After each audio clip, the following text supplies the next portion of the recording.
كمر السحاب ترى حالها كمر السحاب ترى حالها كمر السحاب ترى حالها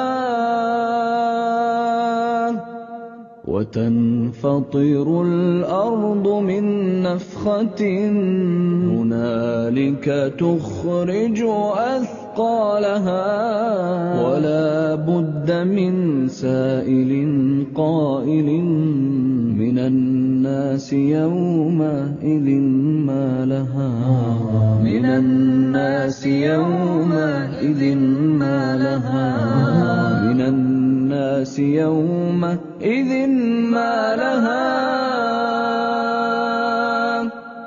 تحدث أخبارها ربها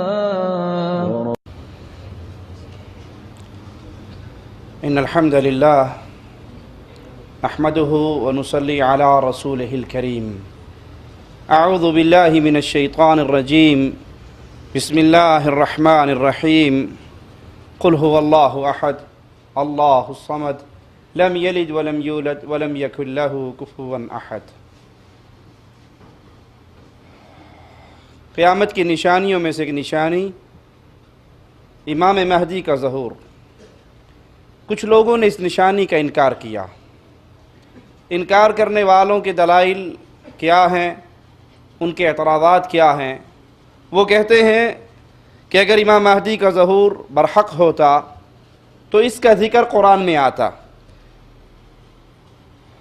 قرآن حکیم کے اندر اللہ تعالیٰ نے قیامت کی نشانیوں میں سے کچھ نشانیوں کا ذکر کیا ہے۔ لازم نہیں کہ ہر نشانی کا ذکر اللہ کی کتاب میں آئے۔ اللہ کا قرآن، مالک کا کلام، اس کے اندر کچھ نشانیاں آئیں۔ اس قرآن کی صحیح تفسیر محمد الرسول اللہ صلی اللہ علیہ وسلم نے بیان کی۔ یہ منہج، یہ سوچ، یہ عقیدہ گمراہ عقیدہ ہے کہ جو بات قرآن میں آئے گی مان لیں گے، جو قرآن میں نہیں ہوگی وہ نہیں مانیں گے۔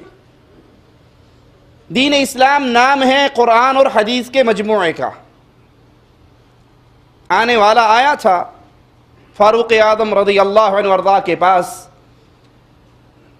اور کہا کہ فلاں مسئلہ جو آپ نے بتایا ہے وہ مجھے قرآن میں نہیں ملا۔ تو امیر المومنین نے درہ اٹھایا اور اسے مارا اور کہا کیا تو نے قرآن حکیم میں یہ آیت نہیں پڑھی؟ وَمَا آتَاكُمُ الرَّسُولُ فَخُذُوا، جو رسول دے دے اس کو لے لو۔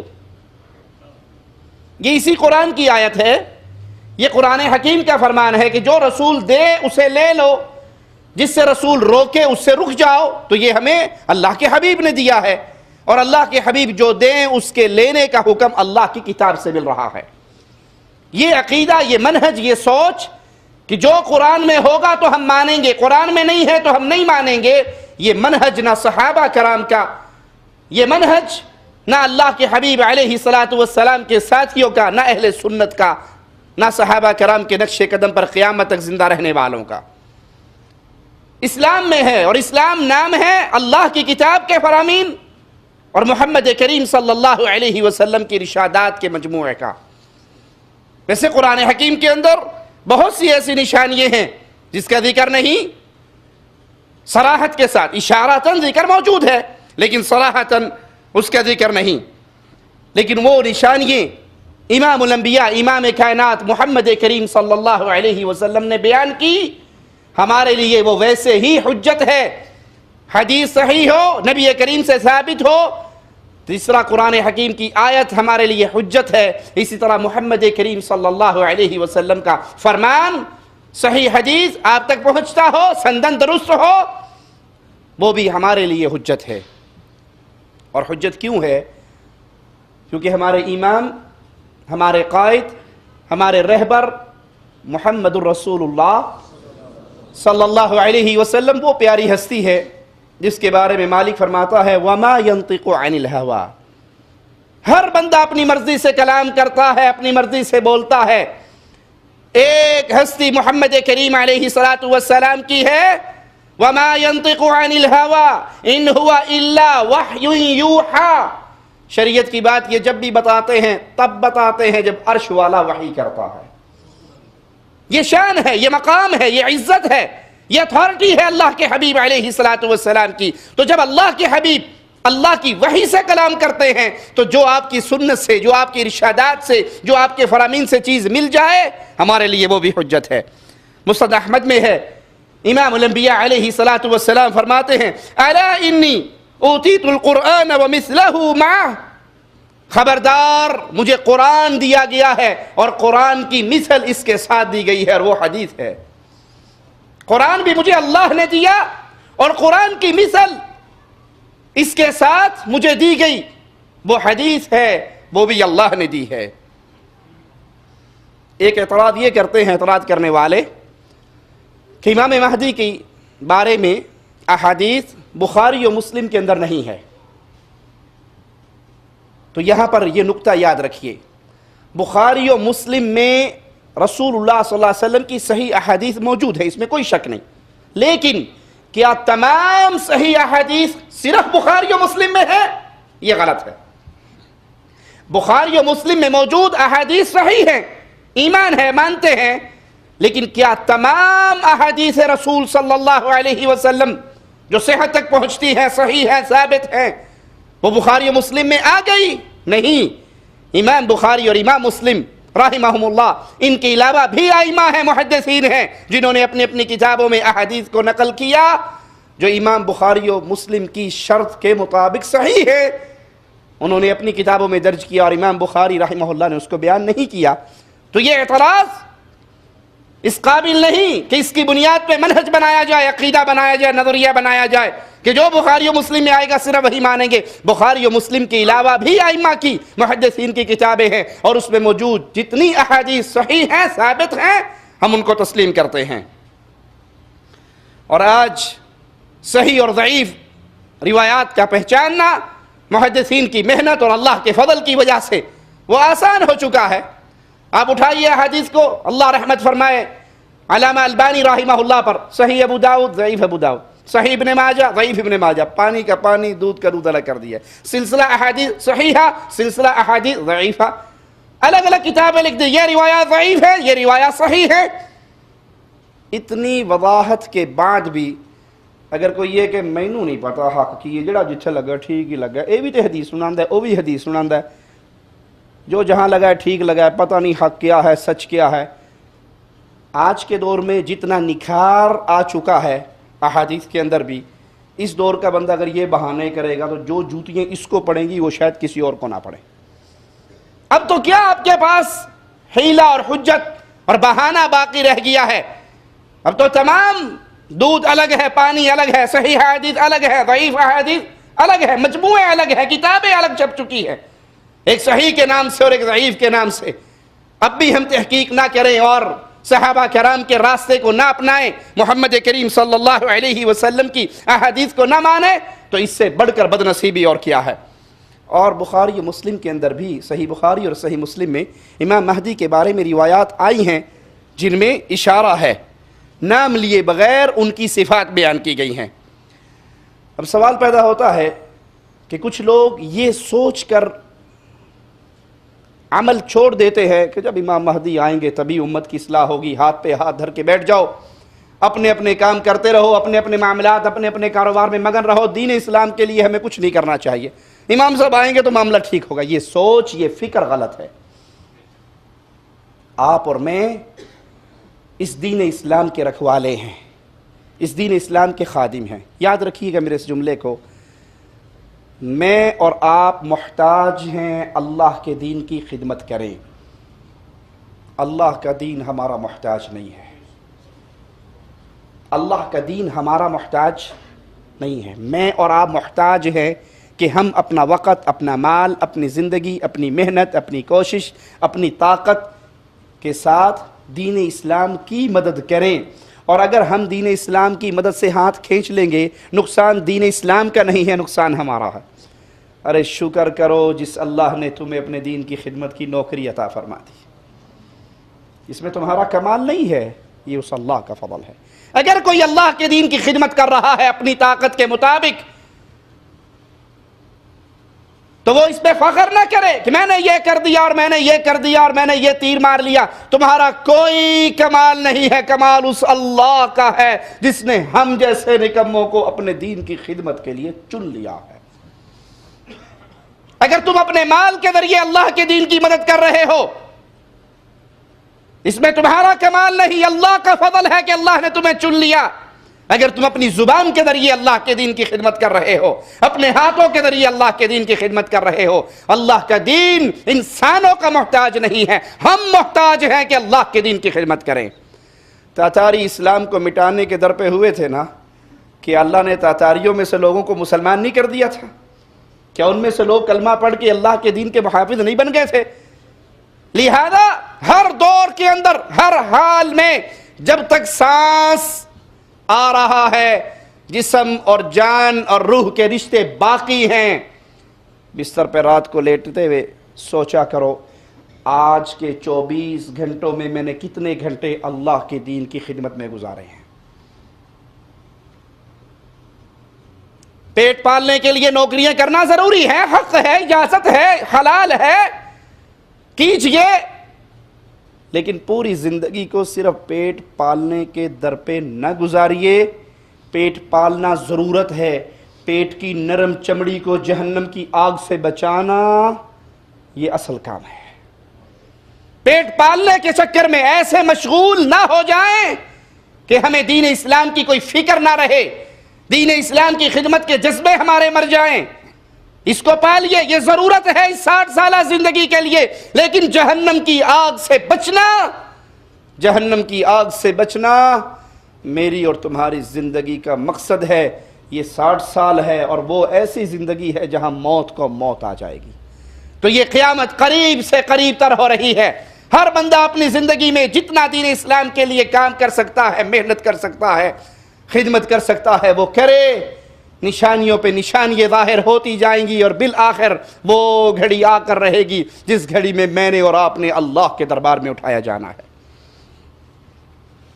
قیامت کی نشانیوں میں سے ایک بہت بڑی نشانی دجال کا خروج. قیامت کی کچھ نشانیاں تو چھوٹی ہیں اور کچھ نشانیاں بڑی ہیں. بڑی نشانیوں میں سے دجال کا خروج ہے. مسند احمد میں ہے، رسول اللہ صلی اللہ علیہ وسلم نے فرمایا قیامت کی نشانیاں تار میں پروئے ہوئے موتیوں کی طرح ہے. موتیوں کی مالا دیکھی ہے نا، ہار دیکھا ہے آپ نے، اگر وہ کاٹ دیا جائے، تار ٹوٹ جائے تو موتی کیسے زمین پہ گرتے ہیں؟ اللہ کے حبیب علیہ الصلوۃ والسلام فرماتے ہیں قیامت کی نشانیاں تار میں پروئے ہوئے موتیوں کی طرح ہیں. بس اگر تار ٹوٹ جائے تو موتی یکے بعد دیگرے تیزی سے گرنا شروع ہو جاتے ہیں. سیدنا ابو ہریرہ رضی اللہ عنہ وارضہ فرماتے ہیں اللہ کے نبی نے فرمایا علامات قیامت کا ظہور یکے بعد دیگرے اس طرح ہوگا جس طرح ہار کے ٹوٹنے پر موتی یکے بعد دیگرے گرتے ہیں. قیامت کی ایک بڑی نشانیوں میں سے دجال ایک بہت بڑی نشانی ہے. دجال ہے کون؟ یہ اولاد آدم میں سے ہے جسے اللہ تعالیٰ نے کچھ ایسی طاقتیں عطا کی ہیں، ایسی قوتیں بطور آزمائش، لوگوں کے امتحان کے لیے، ان کی آزمائش کے لیے ایسے طاقتیں دی ہیں جو بنی نوع بشر کے اندر سے کسی اور کو حاصل نہیں. یہ لوگوں کے امتحان کے لیے ہے، لوگوں کی آزمائش کے لیے ہے. اس کے بارے میں، دجال کے بارے میں معلومات رکھنا مسلمانوں ضروری ہے. اللہ کے حبیب علیہ الصلوۃ والسلام کے ایک صحابی ہیں سیدنا حذیفہ رضی اللہ عنہ وارضہ، وہ فرماتے ہیں لوگ اللہ کے نبی صلی اللہ علیہ وسلم سے خیر کے بارے میں سوال کرتے اور میں ہمیشہ شر کے بارے میں سوال کرتا، یہ سوچ کر کہ کہیں انجانے میں علم نہ ہونے کی وجہ سے میں اس شر میں گرفتار نہ ہو جاؤں. لوگ خیر کے بارے میں پوچھتے، میں شر کے بارے میں پوچھتا. دجال بہت بڑا فتنہ ہے. اللہ کے رسول صلی اللہ علیہ وسلم اپنی امت کو اس سے ڈراتے رہے، اس کے بارے میں خبر دیتے رہے. یہ اتنا بڑا فتنہ ہے کہ اس کے ساتھ اتنی بڑی آزمائشوں کی اندھیری ہوگی، بڑے بڑے فتنے اس کے ساتھ ہوں گے. کبھی تو وہ دعویٰ کرے گا کہ میں تمام جہانوں کا رب میں ہوں، میری ربوبیت پر ایمان لے کر آؤ. دجال کو مسیح دجال بھی کہا جاتا ہے اس لیے کہ اس کی بائیں آنکھ مٹی کی ہوگی، وہ کانا ہوگا اور ایک ہی آنکھ سے دیکھ سکے گا۔ وہ رب ہونے کا دعویٰ تو کرے گا لیکن وہ کانا ہوگا، ایک آنکھ سے ہوگا۔ اور بعض اہل علم نے یہ بھی کہا ہے کہ اسے مسیح دجال اس لیے کہا جاتا ہے کہ وہ ساری زمین پہ گھومے اور پھرے گا، پوری زمین پہ پھرے گا، پوری زمین کے اوپر چلے گا۔ اور اس کا نام دجال اس لیے رکھا گیا کہ وہ دجل اور فریب، ہیلے اور بہانے اور جھوٹ سے کام لے گا، بہت بڑا مکار، بہت بڑا جھوٹا، حقائق کو چھپانے والا، اور جھوٹ کو دجل کہتے ہیں، اور بڑے بڑے جھوٹ بولے گا۔ رب ہونے کے دعوے سے بڑھ کر جھوٹ کیا ہو سکتا ہے؟ کائنات کا سب سے بڑا جھوٹ کیا ہے؟ کہ اللہ کا بندہ، اللہ کی مخلوق رب بننے کا دعویٰ کرے۔ یہ سب سے بڑا جھوٹ ہے۔ وہ دجل، فریب، جھوٹ سے کام لے گا، اس لیے اس کا نام دجال۔ دجال دعویٰ کیا کرے گا؟ وہ لوگوں سے کہے گا میرے اوپر ایمان لے کر آؤ، میں تمہارا رب ہوں۔ صحیح بخاری میں ہے، رسول اللہ صلی اللہ علیہ وسلم نے فرمایا الا انہ اعور، خبردار دجال کانا ہے، وَإِنَّ رَبَّكُمْ لَيْسَ بِأَعْوَرْ، اور تمہارا رب ایسا نہیں ہے۔ اس کے جھوٹے ہونے کے لیے مصطفیٰ علیہ السلام نے کیا فرمایا؟ وہ اپنے رب ہونے کا دعویٰ کرے گا، لوگوں کو بلائے گا مجھ پہ ایمان لاؤ، میں رب ہوں۔ آپ علیہ السلام نے فرمایا وہ کانا ہے اور تمہارا رب ایسا نہیں ہے۔ اس کے بعد بہت سے ہیلے اور بہانے، شبہات ہوں گے جس میں وہ لوگوں کو مبتلا کر لے گا۔ قرآن کریم نے دجال کا ذکر نہ ہونے کی حکمت میں اہل علم کے مختلف اقوال ہیں۔ قرآن حکیم کے اندر مختلف نشانیاں، قیامت کی نشانیاں آئی، مثلا چاند کا 2 ٹکڑے ہو جانا یہ قیامت کی نشانیوں میں سے ہے اور قرآن پاک میں موجود ہے۔ اقتربت الساعۃ وانشق القمر، قیامت بہت قریب آ چکی، چاند 2 ٹکڑے ہو گیا۔ اسی طرح یاجوج ماجوج کا نکلنا یہ قیامت کی نشانیوں میں سے ہے، اس کا ذکر بھی موجود ہے۔ حتی اذا فتحت یاجوج وماجوج وهم من كل حدب ينسلون، یہاں تک کہ یاجوج اور ماجوج کو کھول دیا جائے گا اور ہر بلندی سے وہ دوڑتے ہوئے آئیں گے۔ لیکن اللہ تعالیٰ نے دجال کا نام لے کر وضاحت کے ساتھ قرآن پاک میں ذکر نہیں کیا، بلکہ اہل علم قرآن حکیم کی آیت سے یہ استدلال کرتے ہیں کہ اس آیت میں اشارہ ہے دجال کی طرف، اور وہ آیت کیا ہے؟ یوم یأتی بعض آیات ربک لا ينفع نفسا ایمانها لم تکن آمنت من قبل، جس روز تمہارے رب کی بڑی بڑی نشانیاں، بعض نشانیاں ظاہر ہو جائیں گی تو جو شخص پہلے ایمان نہیں لایا ہوگا اگر اس دن ایمان لانا چاہے گا تو اس کا ایمان اسے کوئی فائدہ نہیں دے گا۔ اس آیت سے استدلال کرتے ہوئے بعض اہل علم کہتے ہیں کہ اس میں مراد اللہ کی بعض نشانیوں کا ظہور، اس سے مراد دجال کا ظہور ہے۔ صحیح مسلم میں ہے، رسول اللہ صلی اللہ علیہ وسلم نے فرمایا ثلاث اذا خرجنا لم ينفع نفسا ایمانها لم تكن آمنت من قبل، 3 چیزیں ایسی ہیں جب وہ ظاہر ہو جائیں کسی کا ایمان لانا اس کے لیے فائدہ مند نہیں ہوگا الا جو ان 3 چیزوں کے نکلنے سے پہلے ایمان لے آئے ہوں گے۔ اور وہ 3 چیزیں کیا ہے؟ الدجال والدابہ وطلوع الشمس من مغربها، دجال اور وہ جانور جو لوگوں سے کلام کرے گا اور سورج کا ہونا، ان 3 چیزوں کے ظہور سے پہلے جو ایمان لے آیا اس کا ایمان تو مقبول ہے، لیکن جو ان کے ظہور کے بعد ایمان لے کر آئے گا وہ ایمان مردود ہوگا۔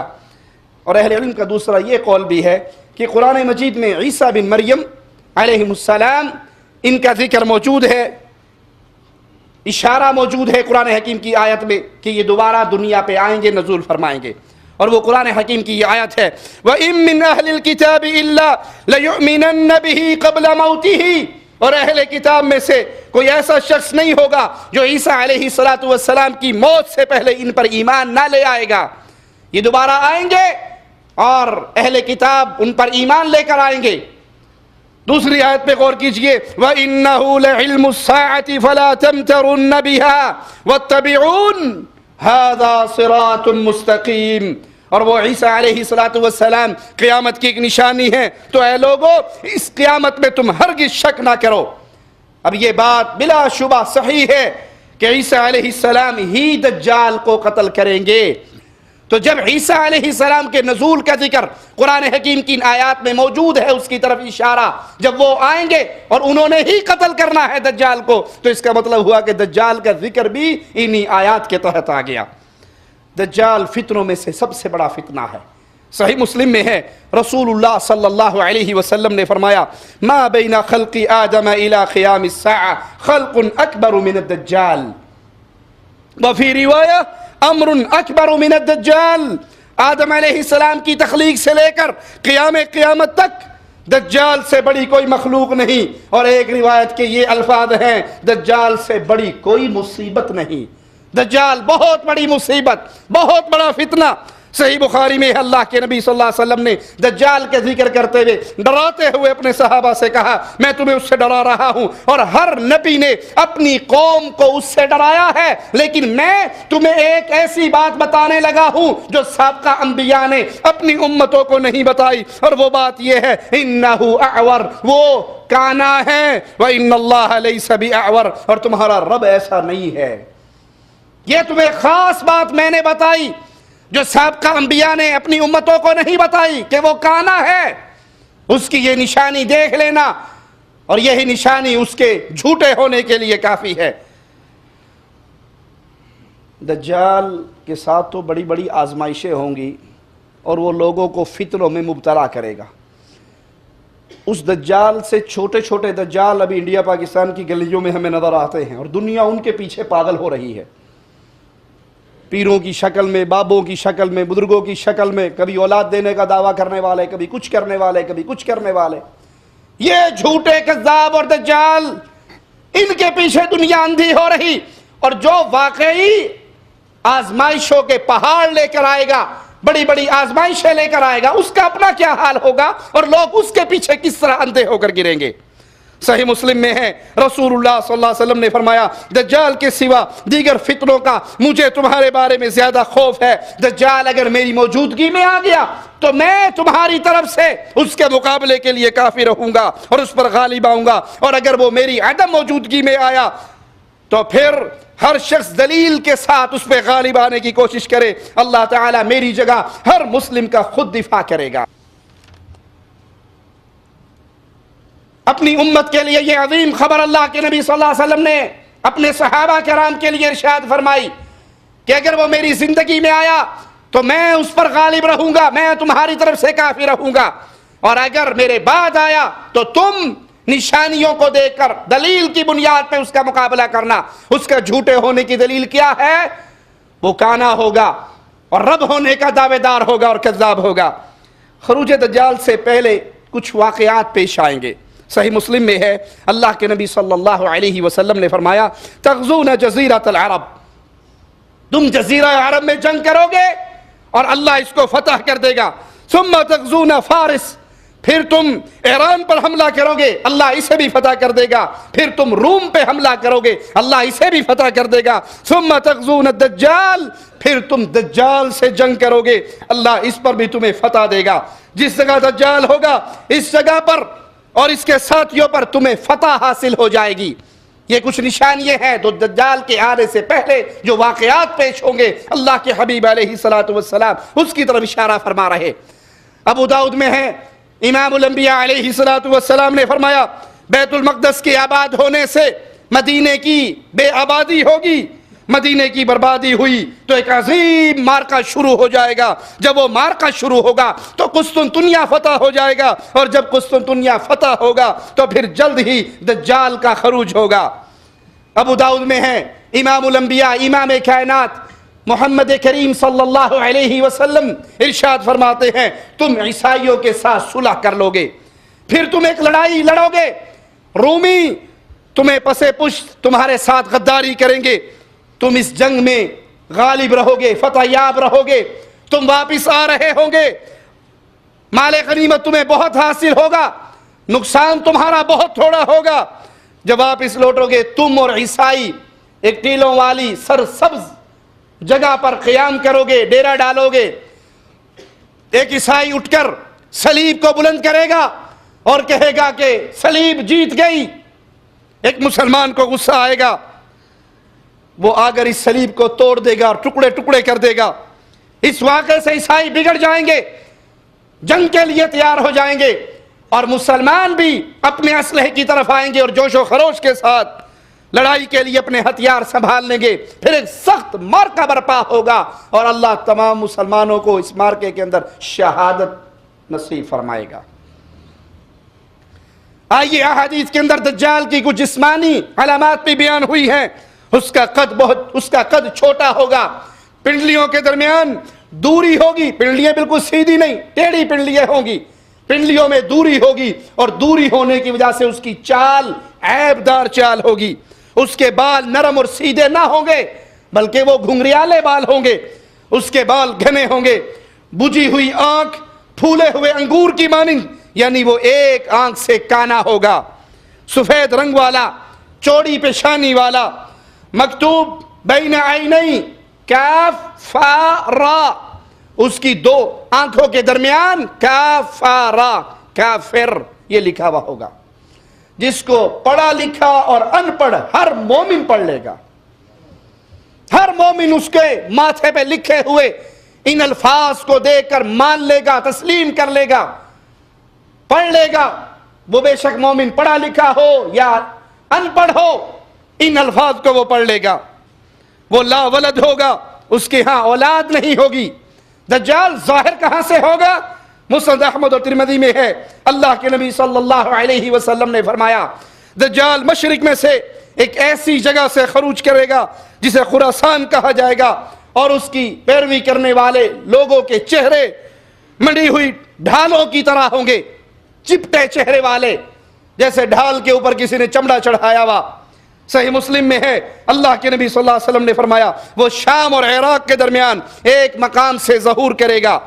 صحیح مسلم میں ہے، سیدنا عامر سیدہ فاطمہ بنت قیس رضی اللہ تعالی عنہا کے پاس آئے اور کہنے لگے مجھے کوئی ایک حدیث سنائیے جو آپ نے خود رسول اللہ صلی اللہ علیہ وسلم سے سنی ہو، اور پھر آپ نے اس حدیث کو کسی اور سے نہیں بلکہ ڈائریکٹ اللہ کے حبیب علیہ السلام سے سنا ہو۔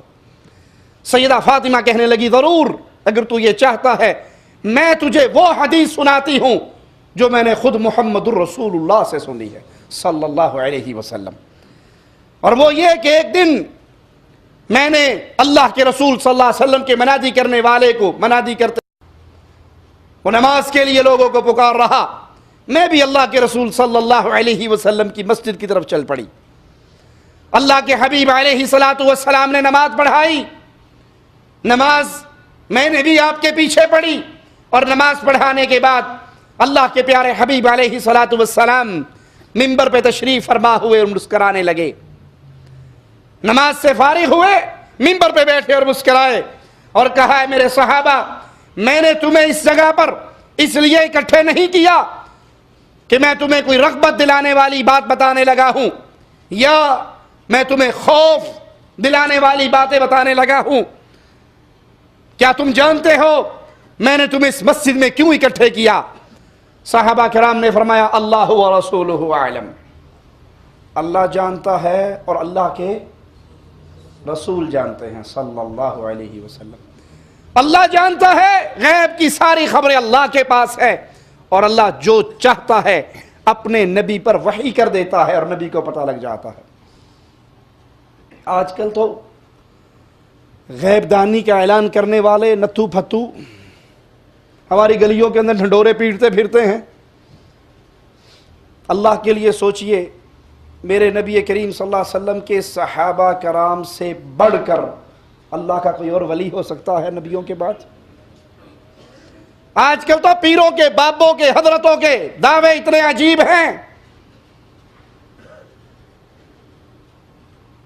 ایک کے پاس تعویذ لینے آتی ہے، پیر صاحب تعویذ دیتے ہیں اور ساتھ ہی کہہ دیتے ہیں تیرے گھر منڈا ہوئے گا، اور وہ جو کہتے تیرے گھر بیٹا ہوگا وہ واقعی بیٹا ہوتا۔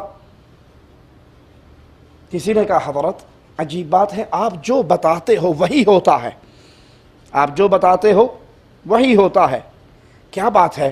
کہا میں کیا کروں، جب میں تعویذ لکھنے بیٹھتا ہوں ماں کے پیٹ میں سے بچے کی صورت میری آنکھوں کے سامنے آ جاتی ہے، مجھے دیکھ کے پتہ لگ جاتا ہے کہ کڑی ہے کہ منڈا ہے. میں کہا پرانے دور کا الٹرا ساؤنڈ ہے, آج تو الٹرا ساؤنڈ ابھی آیا ہے, اس دور میں پیروں کی صورت میں چلتا پھرتا الٹرا ساؤنڈ ہوتا تھا. انا للہ و انا الیہ راجعون. بڑا بے شرم ہے, اپنی نظریں ماؤں کے اوپر اور ماؤں کے پیٹوں کے اندر بھی ڈال لیتا ہے. یہ کذاب اور دجال, یہ جھوٹے پیر, یہ جھوٹے دعوے دار, اللہ کی قسم اس طرح کے کروڑوں بابے بھی ہو, وہ ابو بکر صدیق کی جوتی سے اڑنے والی خاک کے ذروں پہ قربان. اور میرے نبی کے صحابہ بیٹھے ہوئے, ان سے بڑا بھی کوئی اللہ کا ولی ہے؟ جن کے جنتی ہونے کی شہادت محمد مصطفیٰ صلی اللہ علیہ وسلم ارشاد فرماتے ہیں. اور آپ پوچھ رہے ہیں جانتے ہو آج میں نے اس مسجد میں تمہیں کیوں اکٹھا کیا ہے؟ پیر صاحب نماز پڑھ رہے مریدنی کے گھر میں, اور نماز پڑھتے پڑھتے اس نے جس طرح کتے کو بھگایا جاتا ہے ویسے آوازیں نکالنی شروع کر دی منہ سے. مریدنی بڑی حیران کہ پیر صاحب تو حالت سجدہ میں ہیں, یہ آوازیں کیسی نکل رہی؟ سلام پھیرا, شاہ صاحب قربان جاؤں, سجدے میں کیا ہو رہا تھا؟ کہا پگلی تجھے کیا پتا, اب یہ نوٹ کھانے کے چکر میں, خدمت کروانے کے چکر میں چھوڑنے لگا ہے. کہا تجھے کیا پتا پاگل کہیں کی, میں نماز پڑھ رہا تھا مدینہ الرسول میں, رسول کی مسجد میں کتا جانے کی کوشش کر رہا تھا, اور میں نے یہیں سے آواز لگائی اور وہ نکل گیا, بھاگ لیا. مریدنی تھوڑی سی پڑھی لکھی تھی, کہتی چنگا میں دیکھ لینی, ایڈا پہنچیا میں بھی دیکھ لیتی ہوں. پیر صاحب نے کھانا شانا کھا لیا, جب میٹھے کھانے کی باری آئی اس نے نیچے دیسی گھی ڈالا, اس کے اوپر شکر ڈالی, اس کے اوپر پھوکی سیویاں رکھ کے چمچہ لگا کے پیر صاحب کے آگے رکھ دی. شاہ صاحب تناول فرمائیے. اب یہ قادری صاحب اس کو یوں یوں دیکھ رہے ہیں. نے کہا قربان جاؤں شاہ صاحب کھاتے کیوں نہیں؟ کہتا بے وقوف عورت, کتنے عرصے کے بعد میں تیرے پاس آیا ہوں, میں تو سمجھتا تھا کہ تو میری بڑی ہی خدمت کرے گی, اور تجھے اتنی شرم نہیں آئی پیر صاحب کے لیے پھوکی بغیر گھی چینی کے خالی سیویاں لے کے آ گئی ہے, کھاؤں کیسے؟ چینی کہاں ہے, شکر کہاں ہے, گھی کہاں ہے؟ اس نے جوتا اتارا اور سر میں مارا, کہا چوڑا مدینے دا کتا نظر آ گیا, تھلے تیرا جڑا پیر لگتا کچھ اے نظر نہیں آتا. مدینے کی مسجد میں گھستا ہوا کتا تو تجھے نظر آ گیا, سیویوں کے نیچے گھی بھی ہے, شکر بھی ہے. یہ کذاب اور دجال, یہ ایمان کے ڈاکو, یہ مال کے ڈاکو, یہ عزتوں کے ڈاکو. مصطفیٰ علیہ السلام پوچھ رہے صحابہ کی جماعت بتاؤ میں نے تمہیں یہاں پر کیوں اکٹھا کیا ہے؟ کہا اللہ و رسولہ اعلم, اللہ جانے, یا اپنے رسول کو وحی کر کے بتا دے تو رسول جانے, ہمیں خبر نہیں ہے. اللہ کے حبیب علیہ الصلاۃ والسلام نے فرمایا تمیم داری جو نصرانی تھے یہ میرے پاس حاضر ہوئے, میرے ہاتھ پہ انہوں نے بیعت کی, کلمہ پڑھا, مسلمان ہو گئے. مسلمان ہونے کے بعد انہوں نے اپنی زندگی کا ایک واقعہ مجھے سنایا, وہ بات سنائی جو میری احادیث کے موافق تھی. انہوں نے جو واقعہ بتایا وہ وہی تھا, ویسا ہی تھا جیسے میں پہلے ارشاد فرماتا تھا, میری احادیث کے موافق تھی. جو احادیث میں تم لوگوں کو دجال کے بارے میں بیان کرتا تھا. تمیم داری نے مجھے بتایا کہ وہ 30 افراد کے ساتھ سمندر میں سفر کر رہے, ان کا سمندری جہاز طوفانی موجوں کے درمیان پھنس گیا اور پھر راستہ بھول گیا, اور طوفانی موجوں نے ان کو کسی اور ساحل پر پہنچا دیا جہاں پر وہ ایک چھوٹی سی کشتی میں بیٹھ کر ایک جزیرے کے اندر پہنچے. جب جزیرے پہ آئے وہاں انہیں گھنے اور موٹے بالوں والا ایک جانور دکھائی دیا. بالوں کی کثرت کی وجہ سے اس کا یہ سمجھ نہیں آتا تھا کہ اس کا اگلا حصہ کون سا ہے اور بیک سائیڈ کون سی ہے, اس طرح بالوں کے اندر گھرا ہوا اور گھنے بالوں والا.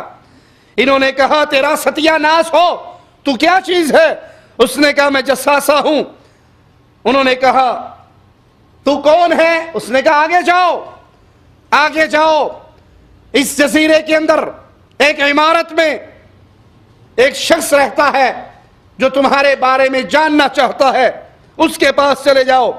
کہا ہم جلدی سے خانقاہ کی طرف گئے، اس میں داخل ہوئے تو اس میں ایک بہت بڑے جسم والا بہت بڑا انسان تھا جو مضبوطی سے بندھا ہوا تھا، اس کے دونوں ہاتھ اس کی گردن سے بندھے ہوئے، گھٹنوں سے ٹخنوں تک وہ لوہے کی زنجیروں میں جکڑا ہوا تھا۔ ہم نے کہا تیرے لیے ہلاکت ہو، تو کون ہے؟ اس نے کہا تم میرے بارے میں جاننے میں کامیاب ہو گئے، تم یہاں پر آ گئے، پہلے تم بتاؤ تم کون ہو؟ انہوں نے کہا ہم عرب ہیں، ایک بحری جہاز میں سفر کر رہے، طوفانی موجوں کے اندر پھنس کے ہمارے جہاز کا راستہ تبدیل ہو گیا اور ہم اس جزیرے تک پہنچے۔ اس نے کہا مجھے بیسان کے فلسطین کے شہروں میں سے ایک شہر ہے، اس کے کھجوروں کے باغات کا بتاؤ۔ کہا تم اس میں سے کیا پوچھنا چاہتا ہے؟ کہا اس کے درخت پھل دیتے ہیں یا نہیں دیتے؟ کہا نہیں، اس کے پھل درخت ابھی تک پھل دیتے ہیں۔ کہا بہت قریب ہے کہ وہ درخت پھل نہیں دیں گے۔ کہنے لگا مجھے بحیرہ طبریہ کے بارے میں بتاؤ۔ کہا اس کی کس چیز کے بارے میں؟ کہا اس کے اندر پانی ہے یا نہیں؟ کہنے لگے کہ اس کے اندر پانی بہت ہے، کہا ان قریب اس کا پانی ختم ہو جائے گا۔ پھر اس نے ایک چشمے کے بارے میں پوچھا کہ اس کے اندر پانی ہے اور کیا اس کے باسی، اس کے قریب رہنے والے چشمے کے اسی پانی سے کاشتکاری کرتے ہیں؟ ہم نے کہا ہاں اس کے اندر بہت پانی ہے اور وہاں آباد ہونے والے چشمے کے اسی پانی سے ہی کاشتکاری کرتے ہیں۔ اس نے کہا ان پڑھوں کے نبی کے بارے میں بتاؤ، اس کا کیا حال ہے؟ ہم نے کہا کہ وہ مکہ سے ہجرت کر کے مدینہ میں آ چکے ہیں۔ کہنے لگا کیا عربوں نے ان کے ساتھ لڑائی کی ہے؟ ہم نے کہا ہاں عربوں کی اور ان کی لڑائی ہوئی۔ کہنے لگا نتیجہ کیا رہا؟ کہا ان پڑھوں کے نبی غالب آئے، ارد گرد کے جتنے عرب ہیں وہ ان کے ساتھ شامل ہو گئے، ان پر ایمان لے آئے۔ اس نے کہا کیا واقعی یہ سچ ہے؟ اب تک تم نے جو کچھ بتایا یہ بالکل سچ ہے، ایسے ہی ہوا؟ کہنے لگے ہاں بالکل ایسے ہی ہوا۔ اس نے کہا یہی ان کے لیے بہتر ہے کہ وہ اس نبی کی بات مانیں، اس کی اطاعت کریں۔ کہا اب میں تمہیں اپنے بارے میں بتاتا ہوں کہ میں کون ہوں۔ میں دجال ہوں اور ان قریب مجھے اذن مل جائے گا، حکم اجازت مل جائے گا یہاں سے نکلنے کے لیے، اور پھر میں یہاں سے نکلوں گا اور ساری زمین کے سارے شہروں میں 40 روز میں چکر لگا لوں گا۔ اللہ کی طرف سے مجھے ان قریب اجازت ملنے والی ہے نکلنے کی، اور جب میں نکلوں گا تو 40 روز میں زمین کے تمام شہروں کے گر چکر لگا لوں گا، تمام شہروں میں گھوم لوں گا سوائے مکہ اور مدینہ کے۔ مکہ اور مدینہ کے علاوہ میں مکہ اور مدینہ میں داخل نہیں ہو سکوں گا۔ مکہ اور مدینہ پر پہرے ہوں گے، اور اگر مکہ اور مدینہ میں کسی ایک شہر میں میں داخل ہونے کی کوشش کروں گا تو فرشتے وہاں پر تلوار لے کر کھڑے ہوں گے جو مجھے وہاں داخل ہونے سے روکیں گے۔ مکہ اور مدینہ کے تمام شہروں اور کے تمام شاہراہوں راستوں پر بھی اللہ کے فرشتے پہرہ دار ہوں گے۔ یہ شان کس کی ہے؟ مکہ اور مدینہ کی۔ مکہ اور مدینہ سے نسبتیں توڑ کر ہندوستان کی بستیوں کی طرف نسبت کرنے والوں، دیوبند اور بریلی سے نسبت جوڑنے والوں، کیا مکہ اور مدینہ سے پیاری کوئی اور بستی ہے؟ اپنے مذہب کو ان بستیوں کی طرف منسوب کرنے والوں، جہاں پر ہندو بھی ہیں، سکھ بھی ہیں، عیسائی بھی ہیں، کچھ مسلمان بھی ہیں، چھوڑتے ہو ان کے بدلے میں ان بستیوں کو جن بستیوں میں دنیا کا عظیم ترین فتنہ دجال بھی داخل نہیں ہو سکے گا۔ ارے نسبت کرنی ہے تو مکہ کی طرف کرو، نسبت کرنی ہے تو مدینے کی طرف کرو۔ ہمارے آوازے پہ لبیک کہو۔ محمد کریم صلی اللہ علیہ وسلم سے پیاری کوئی دنیا پہ ہستی نہیں، محمد کریم کی ان دو بستیوں سے پیاری دنیا میں کوئی بستی نہیں۔ نہ کوفے کا مقابلہ مدینہ سے ہو سکتا، نہ بریلی کا مقابلہ مدینہ اور مکہ سے ہو سکتا۔ دنیا کی کسی بستی، کسی شہر، کسی چیز کا مقابلہ مکہ اور مدینہ سے نہیں۔ اور یہ دو وہ پیارے شہر ہیں جن بستیوں کی طرف ہم بلاتے ہیں، جس بستیوں کی طرف ہم دعوت دیتے ہیں، جس بستیوں کے عزت اور احترام کا نعرہ ہم لگاتے ہیں، یہ وہ پیارے شہر ہیں۔ ایک میں مصطفیٰ پیدا ہوئے، ایک میں مصطفیٰ دفن ہوئے صلی اللہ علیہ وسلم۔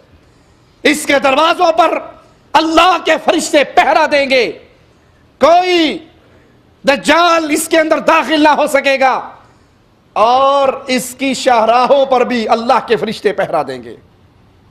سیدہ فاطمہ رضی اللہ تعالی عنہا نے فرمایا کہ پھر رسول اللہ صلی اللہ علیہ وسلم نے اپنا عصا اپنے منبر پہ مارا اور فرمایا یہ طیبہ ہے، یہ طیبہ ہے، یہ پاک جگہ ہے، یہ مدینہ منورہ ہے، یہ پاک ہے، یہ پاک ہے۔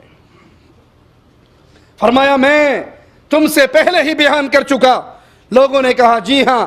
آپ صلی اللہ علیہ وسلم نے فرمایا تمیم داری کی بات مجھے اچھی لگی، کیونکہ وہ میری اس بات کے مطابق ہے جو میں دجال کے بارے میں اور مکہ اور مدینہ کے بارے میں تمہیں بتایا کرتا تھا۔ اللہ کے حبیب علیہ السلام کے فرمان پہ غور کرنا، ان الفاظوں پہ اللہ کے واسطے توجہ کرنا۔ تمیم داری کی بات اللہ کے نبی فرماتے ہیں مجھے اچھی لگی، اور اس لیے اچھی لگی کہ تمیم داری کا یہ واقعہ، اس کا یہ ماجرا، اس کی یہ بات میری ان باتوں کے مطابق ہے جو دجال اور مکے اور مدینے کے بارے میں تمہیں بتایا کرتا تھا۔ میرے نبی صلی اللہ علیہ وسلم کے سامنے کوئی عمل ہو اور آپ اس عمل کو دیکھ کر خاموش رہیں تو وہ عمل دین بنتا ہے یا نہیں؟ ایک صحابی نے 2 رکعتیں پڑھی تھی فجر کی نماز کے بعد۔ آپ نے پوچھا تھا کیا پڑھا ہے؟ کہ اللہ کے نبی صلی اللہ علیہ وسلم میری سنتیں رہتی تھی، میں نے جماعت کے بعد اس کو ادا کر لی۔ آپ خاموش ہو گئے، آپ خاموش ہو گئے۔ اور نبی اگر کسی عمل کو دیکھ کر خاموش ہو جائیں تو ہمارے آقا کی یہ شان ہے کہ وہ عمل بھی دین بن جاتا ہے۔ اور جس بات کی تصدیق اپنی زبان مبارک سے امام الانبیاء فرما دیں، اللہ کے حبیب فرما دیں، آپ تصدیق فرمائیں کہ یہ بات مجھے اچھی لگی کیونکہ یہ وہی بات ہے جو میں تم سے دجال کے بارے میں کیا کرتا تھا اور مکہ اور مدینہ کے بارے میں کیا کرتا تھا، وہ بات جھوٹی ہو سکتی ہے؟ وہ افسانہ اور کہانی بن سکتی ہے؟ اور جو اس بات کو کہانی اور افسانہ کہے جس کی تصدیق محمد الرسول اللہ کر رہے ہیں صلی اللہ علیہ وسلم، اس سے بڑھ کر جھوٹا اور کذاب کون ہو سکتا؟ نبی تصدیق کر رہے سیدنا تمیم داری کی اس بات کو کہ مجھے اس کی یہ بات اچھی لگی، خبردار رہو دجال شام یا یمن کے سمندر میں ہے، مشرق کی جانب ہے، وہ مشرق کی جانب ہے، وہ مشرق کی جانب ہے۔ اور محمد کریم صلی اللہ علیہ وسلم نے اپنے ہاتھ سے مشرق کی طرف اشارہ کیا۔ آپ نے یہ حدیث سن لی، لیکن کیا کریں عقل پرستوں کا، کیا کریں مصطفیٰ علیہ السلام کی احادیث کو اپنی عقل پہ پیش کر کے، عقل سے پوچھنے والوں کا عقل میں بات آ جائے نبی کی تو مان لینے والے، اور عقل میں بات نہ آئے تو اللہ کے نبی کی بات کو ٹھوکر مار دینے والے۔ رب محمد کی قسم یہ اہل سنت کا طریقہ نہیں ہے۔ عقل ہر بندے کی الگ الگ ہوتی ہے نا، عقل معیار نہیں ہے مصطفیٰ علیہ السلام کی بات کو پرکھنے کا۔ مصطفیٰ علیہ السلام جس کے بارے میں شریعت اعلان کر چکی، قرآن کی آیات سنا چکی، وَمَا يَنطِقُ عَنِ الْهَوَىٰ إِنْ هُوَ إِلَّا وَحْيٌ يُوحَىٰ، یہ تو وہ ہے جو اللہ کی وحی سے کلام کرتے ہیں۔ سید مودودی صاحب اپنی کتاب رسائل و مسائل جلد 1 صفحہ 37 پہ 35 پہ ان سے یہ سوال ہوا، جس کا جواب دے تک وہ 37 پہ آتے ہیں۔ سوال کرنے والے نے سوال کیا کہ اسلام کی بہت سی باتیں ہیں جو موجودہ دور کے اندر سچ ثابت نہیں ہو رہی، اور ان میں سے ایک بات کانا دجال ہے جس کے بارے میں حدیث میں آتا ہے، لیکن دنیا نے ترقی کر لی، کونا کونا دنیا کا چھان مارا، دجال کہیں پہ قید ہوتا اب تک پتہ نہ لگ جاتا وہ کہاں قید ہے، ایسی کوئی بات نظر نہیں آئی، کیمرے کی آنکھ نے سیو نہیں کیا، سائنس پہ ترقی کرتے کرتے دنیا کہاں پہنچ گئی۔ تو سید صاحب جواب دیتے ہیں یہ کانا دجال وغیرہ تو افسانے ہیں، یہ چیز ثابت نہ بھی ہو تو اسلام پر کوئی حرف نہیں آتا۔ ترجمان القرآن میں ان کا یہ جواب چھپا۔ پھر کسی نے سوال کیا کہ حضرت سید صاحب، شاہ صاحب، آپ نے کہا کہ دجال، کانا دجال وغیرہ تو افسانے ہیں، حالانکہ کئی احادیث کے اندر دجال کا ذکر ہے۔ جب انہیں یہ کہا گیا کئی احادیث میں دجال کا ذکر ہے، پھر فرمانے لگے کہ میں نے جس چیز کو افسانہ قرار دیا وہ دجال کے وجود کو افسانہ نہیں قرار دیا، بلکہ میں دجال کے وجود کو مانتا ہوں۔ ہر نماز میں وہ خاص دعا جو اس سے پناہ کی ہے وہ پڑھتا ہوں، اللہ کی پناہ میں آتا ہوں۔ میں نے جس چیز کو افسانہ قرار دیا وہ یہ بات ہے کہ دجال کسی جزیرے پہ قید ہے۔ سید صاحب اس بات کو افسانہ قرار دے رہے، جو بات صحیح مسلم میں سیدنا تمیم داری سے روایت ہے، وہ دیکھ کر آئے، وہ بیان کرتے ہیں، اور ان کے بیان کرنے پر محمد الرسول اللہ صلی اللہ علیہ وسلم فرماتے ہیں مجھے تمیم داری کی یہ بات اچھی لگی، اور اس لیے اچھی لگی کہ یہ میں اس کی بات میری بات کے موافق ہے جو بات دجال کے بارے میں تمہیں کہا کرتا تھا۔ کتنا بڑا ظلم ہے، احادیث کی انکار کرتے ہوئے کتنی بڑی جرت ہے، جس کی تصدیق مصطفیٰ کرے۔ اگر تمیم داری کی یہ بات افسانہ، کہانی اور جھوٹ ہوتی تو کیا اللہ کے نبی اس کو افسانہ قرار نہ دیتے؟ کیا اللہ کے حبیب علیہ السلام اس کا انکار نہ کرتے؟ اس سارے واقعے کو سنانے کے لیے اللہ کے رسول صلی اللہ علیہ وسلم نے صحابہ کو اکٹھا کروایا، منادی کروائی، لوگ اکٹھے ہوئے۔ پھر آپ نے کہا نہ تمہیں میں ڈرانے کے لیے، کوئی بات بتانے کے لیے ڈر والی یا رغبت دلوانے کے لیے کوئی بات نہیں کرنے لگا، میں نے تمہیں تمیم داری کا یہ واقعہ سنانے کے لیے اکٹھا کیا ہے، جس کو سن کر اللہ کے نبی تصدیق کریں، اللہ کے نبی اس کو پسند کریں، اللہ کے نبی صلی اللہ علیہ وسلم مسجد میں منبر لگا کے اس پہ بیٹھ کے اپنے صحابہ کو وہ بتائیں۔ آج عقل کے پجاری اپنی کتابوں میں یہ اعلان کرتے پھریں کہ چونکہ یہ بات ہماری عقل میں نہیں آتی لہذا نبی کی یہ بات افسانہ ہے۔ یہ جرت مومن نہیں کر سکتا، اہل ایمان یہ جرت نہیں کر سکتے۔ اہل ایمان، ان کے امام، ان کے صدیق اکبر ابو جہل نے کہا تھا ابو بکر کہ رات کے ایک پہر میں کوئی بندہ بیت اللہ سے بیت المقدس سے آسمانوں پر جنت کی سیر، انبیاء کی ملاقاتیں کر کے واپس آ سکتا ہے؟ سیدنا ابو بکر نے کہا تھا نہیں۔ ابو جہل بڑا خوش ہوا تھا، آج میں نے بڑا تیر مار لیا ہے، نبی کریم صلی اللہ علیہ وسلم کے سب سے قریبی ساتھی کو بدظن کر لیا۔ کیا پتا ہے یہ دعویٰ کس نے کیا ہے؟ کہا کس نے؟ کہا جس کو تو محمد الرسول اللہ کہتا ہے صلی اللہ علیہ وسلم۔ میرے نبی کا نام، میرے نبی کا فرمان ابو جہل کی زبان سے نکلا، ابو بکر کے پردہ سماعت سے ٹکرایا، لہجہ ہی بدل گیا۔ کہا ابو جہل تو نے سنا ہے؟ کہا ہاں میں نے سنا ہے۔ کہا اللہ کی قسم محمد جو کہتے ہیں سچ کہتے ہیں۔ نبی کی حدیثوں کو افسانہ قرار دینے والوں، کاش تم نے ابو بکر صدیق کی غیرت ایمانی کی طرف نگاہ دوڑائی ہوتی۔ ابو جہل حیران ہکا بکا، کہنے لگا ابو بکر کہ عقل مانتی ہے؟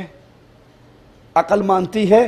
کہا عقل مانے نہ مانے ابو بکر کا ایمان مانتا ہے، محمد جھوٹ نہیں کہتے صلی اللہ علیہ وسلم۔ سیدنا ابو بکر صدیق فرمایا کرتے تھے میں جنت کو دیکھ لوں، جہنم کو دیکھ لوں، قبر کے معاملات کو دیکھ لوں، لوگوں ابو بکر کے ایمان میں ایک رائی کے دانے کے برابر بھی اضافہ نہیں ہوگا۔ لوگوں نے کہا بڑی عجیب بات ہے، ابھی تو ہم نے صرف سن رکھا ہے جنت جہنم کے بارے میں، آپ دیکھ کر بھی آپ کے ایمان میں اضافہ نہیں ہوگا؟ کہا نہیں۔ کہا وہ کیوں؟ کہا میں نے محمد کریم صلی اللہ علیہ وسلم کی مبارک پیاری میٹھی زبان سے سن کر جہاں تک ایمان دیکھ کر لایا جا سکتا ہے میں نے مصطفیٰ سے سن کر ایمان لے آیا ہوں۔ یہ اپنا منہج بنائیے، یہ اپنی زندگی گزارنے کا طریقہ بنائیے۔ جب آپ کو مصطفیٰ علیہ السلام کی حدیث مل جائے، صحیح حدیث ہو، سندن صحیح ہو، ثابت ہو، آپ کی عقل میں وہ بات نہ آئے، برملا اعلان کریں کہ ہم یہ نہیں کہتے یہ افسانہ ہے، یہ بات میری عقل میں نہیں آ رہی، قصور میری عقل کا ہے، فرمان محمد کا نہیں ہے صلی اللہ علیہ وسلم۔ نبی کی حدیثوں پہ، نبی کے فرامین پہ اپنی گردنوں کو جھکاؤ، نبی کی حدیث کو سن کر ایمان لاؤ، اپنے دل کے اندر ٹیڑھ پیدا نہ کرو، ویسا ایمان لے کر آؤ۔ اللہ کے نبی نے دوران خطبہ کسی کھڑے ہونے والے کو دے کر کہا تھا بیٹھ جاؤ۔ نبی کے ایک صحابی مسجد کے باہر تھے، وہیں پہ بیٹھ گئے۔ لوگوں نے بتایا آقا علیہ السلام آپ نے کہا تھا بیٹھ جاؤ، آپ کا یہ ساتھی تو مسجد سے باہر ہی بیٹھ گیا تھا۔ فرمایا تیری محبت میں، نبی کی اتباع کے جذبے میں اللہ اور برکت عطا فرمائے۔ صحابی کے جذبات کو زبان دینے دیجئے، ان کے جذبات کیا تھے؟ آپ نے فرمایا بیٹھ جاؤ۔ میرے پردہ سما سے ٹکرا گیا کہ محمد کریم نے بیٹھنے کا حکم دیا، میں کھڑا رہ جاؤں تو ایمان اس کی اجازت نہیں دیتا۔ آج کتنے ہی وہ ظالم ہیں جو احادیث رسول کو سنتے ہیں، احادیث رسول کو جانتے ہیں، مانتے ہیں کہ یہ صحیح ہے، صحت کے درجے پر پہنچی ہوئی ہے، اس لیے نہیں مانتے۔ ان کے شیخ کی عقل میں نہیں آئی، ان کی عقل میں نہیں آئی، یہ سوچ مومن سوچ ہی نہیں سکتا۔ مومن تو وہ ہے جب اللہ کے حبیب علیہ السلام کا فرمان اس کے پردہ سما سے ٹکراتا ہے، اپنی گردن کو جھکا دیتا ہے، ادھر حکم محمد ہو اور ادھر گردن جھکی ہو۔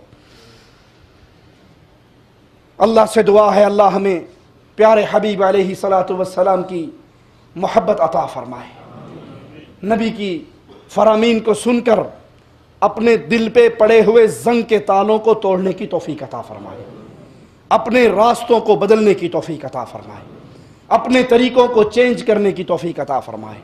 ہمارے اعمال، ہمارے اقوال، ہمارے افعال، ہمارے عقائد، جب بھی نبی کریم کا کوئی فرمان اس سے ٹکرائے اپنے معاملے کو بدل لینا چاہیے اور اللہ کے نبی صلی اللہ علیہ وسلم کی بات کو تسلیم کر لینا چاہیے۔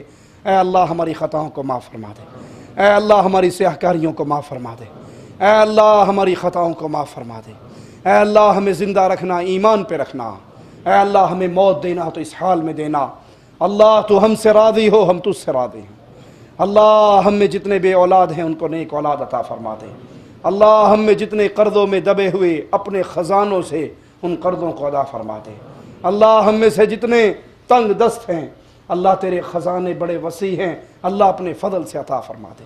اللہ مسلمانوں کی مدد فرما، اللہ مسلمانوں کی مدد فرما، اللہ سوریہ کے مسلمانوں کی مدد فرما، اللہ سوریہ کے اہل سنت مسلمانوں کی مدد فرما، اللہ سوریہ میں اہل سنت کی مدد فرما، اللہ رافضیوں کو تباہ و برباد فرما، اللہ اہل سنت کی مدد فرما، اللہ بحرین میں اہل سنت کی مدد فرما، اللہ جو تیرے قرآن اور تیرے نبی کی سنت سے جڑے ہوئے ہیں ہر زمین کے اوپر ہر آسمان کے نیچے ان کی مدد فرما، ان کی عزتوں کی حفاظت فرما، ان کے بوڑھوں کا سہارا بن جا، ان کے بھوکوں کا سہارا بن جا۔ اللہ ہمارا سہارا صرف تو ہے، اللہ تیرے ہمارے علاوہ بہت بندے ہیں، اللہ تیرے ہمارے علاوہ بہت بندے ہیں، لیکن اللہ ہمارا تیرے سوا کوئی نہیں ہے مولا۔ اللہ ہم تیرے در کے سوالی، تیرے در کے منگتے، تیرے در کے بھوکے، اے اللہ ہمارے اوپر اس امن کی حفاظت فرما۔ اللہ سعودی عرب میں اس امن کی حفاظت فرما، تمام مسلمان ملکوں میں امن کی حفاظت فرما۔ اللہ سعودی عرب کے علماء کی حفاظت فرما، تمام امت کے اہل سنت علماء کی حفاظت فرما۔ اللہ سعودی عرب کے حکمرانوں کی اور تمام امت کے مسلم حکمرانوں کی حفاظت فرما، ان کو دین پر عمل کرنے کی، دین کو نشر کرنے کی اور توفیق عطا فرما، زندہ رکھنا، ایمان پہ رکھنا، موت دینا اس حال میں دینا۔ اے اللہ تو ہم سے راضی ہو، ہم تجھ سے راضی ہو۔ ادھر ہماری روح نکل رہی ہو اور ادھر ہمارے لیے جنت کے دروازے کھل رہے ہوں۔ اقول قولی ھذا واستغفر اللہ لی ولکم ولسائر المسلمین فاستغفروہ انہ ھو الغفور الرحیم۔